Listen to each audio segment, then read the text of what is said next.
Hello friends, good morning. Welcome back to the official YouTube channel of Taxaj, जहाँ पे हम आपको हर तरीके के फाइनेंशियल टैक्सेशन, लीगल, सेक्रेटेरियल और अपडेट्स देते हैं। तो आज की इस वीडियो में हम जो बात करेंगे वो है कि जीएसटी रजिस्ट्रेशन के बारे में एंड किस किस केस में ये मैंडेटरीली एप्लीकेबल हो जाता है, चाहे आपका टर्नओवर एक्सीड कर रहा है कि नहीं कर रहा है। क्योंकि बहुत लोगों को ये पता है कि 20 लाख की लिमिट है, बट लिमिट भी दो है, 20 भी है, 40 भी है। एंड इन दोनों के अलावा भी जो है रजिस्ट्रेशन एप्लीकेबल हो सकता है।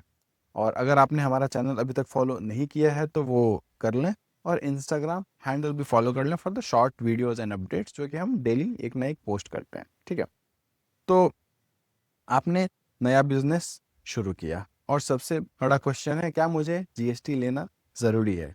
कई लोग सोचते हैं 40 लाख से कम टर्नओवर है तो जीएसटी नहीं लगेगा, नया बिजनेस है तो रजिस्ट्रेशन की ज़रूरत नहीं है, पहले सेल्स बढ़ेंगे फिर जीएसटी लेंगे। लेकिन सच ये है कि कई केसेस में 1 रुपए के सेल होने से भी आपको जीएसटी रजिस्ट्रेशन कंपलसरी हो सकता है। आज हम कंप्लीट रजिस्ट्रेशन प्रोसेस भी समझेंगे डॉक्यूमेंटेशन के साथ। तो किसको जीएसटी रजिस्ट्रेशन लेना इंपॉर्टेंट है?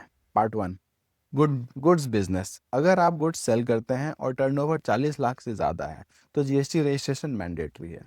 सर्विस प्रोवाइडर्स के केस में अगर आप कंसल्टेंट हैं, फ्रीलांसर हैं, सीए हैं, डिज़ाइनर हैं, एजेंसी हैं, प्रोफेशनल हैं और टर्नओवर 20 लाख से ही ज़्यादा है तो जीएसटी रजिस्ट्रेशन मैंडेटरी है। स्पेशल कैटेगरी स्टेट्स में ये लिमिट्स और कम होती हैं। अब part 2, mandatory registration irrespective of turnover. मतलब इस केस में आपका टर्नओवर की भी लिमिट नहीं चेक करी जाएगी और आपको स्टार्टिंग से ही रजिस्ट्रेशन लेना पड़ेगा, चाहे टर्नओवर 1 रुपए की क्यों ना हो।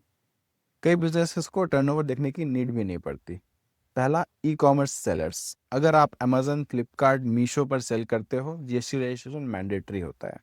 इंटरस्टेट सप्लाई केसेस, कुछ इंटरस्टेट सप्लाईज में रजिस्ट्रेशन मैंडेटरी हो सकता है।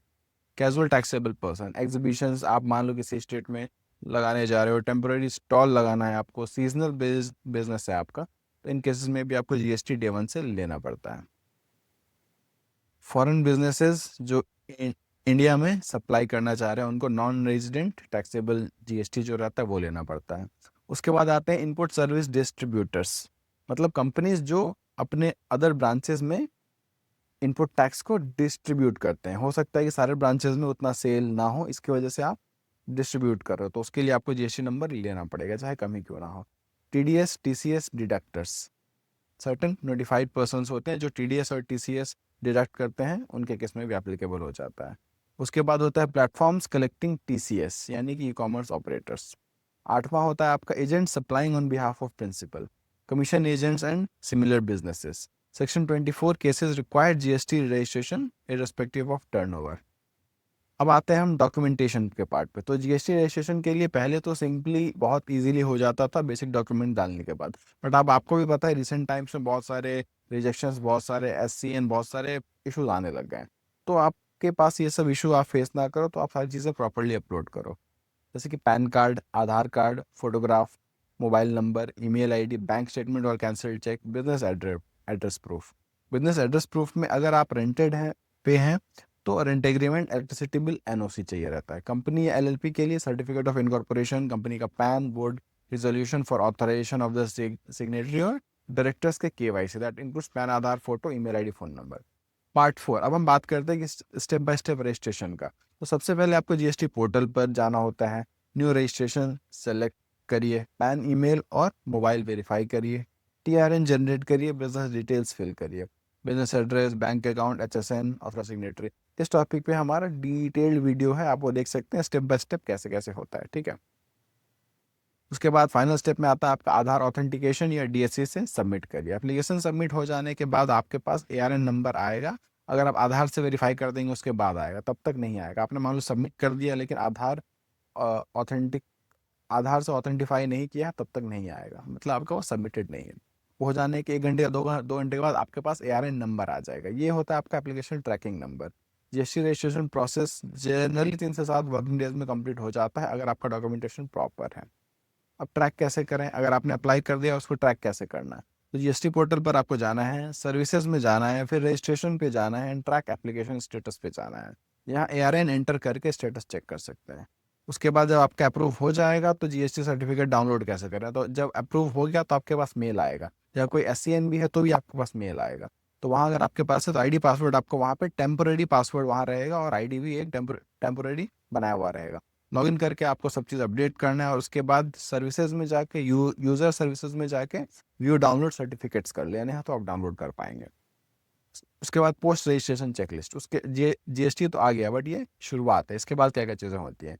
उसके बाद जीएसटी नंबर आने के बाद आपको हर महीने 11 तारीख के पहले GSTR 1 फाइल करना होता है। इसमें सारी सेल्स की डिटेल जाती है, ठीक है। ये मोस्टली मंथली या क्वार्टरली होती है। अगर आपका टर्नओवर कम है तो आप क्वार्टरली भी चूज कर सकते हैं, बट ईज ऑफ कंप्लाइंस के लिए और ताकि सामने वाले आपके वेंडर्स को बिल वगैरह का ITC टाइमली मिले, हम मंथली रेकमेंड करते हैं। तो इसमें सेल्स की डिटेल जाती है, आपको टैक्स पे करने की नीड नहीं पड़ती है। फिर हर महीने की 20 तारीख को टैक्स पेमेंट की रिटर्न जाती है, जिसको हम कहते हैं GSTR 3 भी। इसमें आपने जो भी सेल दिखाया उसके हिसाब से आउटपुट बनेगा, और वैसे ही आपको जिन लोगों ने सेल किया यानी कि आपने परचेज किया, तो आपको उनका इनपुट अपने GSTR 2B में दिख जाएगा। तो ये हाँ, अपने आप इस रिटर्न में आउटपुट और इनपुट एडजस्ट होके आपको टैक्स पेबल दिखेगा, जो आपको पे करके फाइल करना है। आपको प्रॉपर GST इनवॉइस इशू करिए। इनपुट टैक्स क्रेडिट के लिए परचेज बिल्स मेंटेन करिए। Books of account properly maintain करना होता है आपको। सेल्स और परचेज रिकॉर्ड्स मेंटेन करिए। रिटर्न फाइलिंग डिफॉल्ट से नोटिस और पेनल्टी आ सकता है। फाइनल एडवाइस, अगर आप स्टार्टअप हो, फ्रीलांसर हो, एजेंसी हो, ई-कॉमर्स सेलर हो, कंसल्टेंट हो, बिजनेस ओनर हो, तो पहले जीएसटी एप्लीकेबिलिटी समझिए। कई लोग बिना जीएसटी के काम करते रहते हैं और बाद में नोटिसेज और पेनल्टीज का सामना करते हैं, और कई लोग बिना जीएसटी रजिस्ट्रेशन और कई लोग बिना ज़रूरत के भी जीएसटी ले लेते हैं। इसलिए रजिस्ट्रेशन लेने से पहले प्रॉपर एडवाइस लेना बहुत इंपॉर्टेंट है। आपका बिजनेस कौन सा है? Trading, services, e-commerce, freelancer, agency? Comment में ज़रूर बताइए। अगर आप चाहते हैं कि हम जीएसटी रिटर्न फाइलिंग और बिगिनर्स रिलेटेड वीडियो बनाएं, और या आपके कोई भी क्वेरीज हैं तो कमेंट में हमें मेंशन करिए। चैनल को सब्सक्राइब करिए और डेली टैक्स अपडेट्स के लिए हमें इंस्टाग्राम पर भी फॉलो करिए। मिलते हैं आपसे नेक्स्ट वीडियो में। Thank you so much. Think tax आज।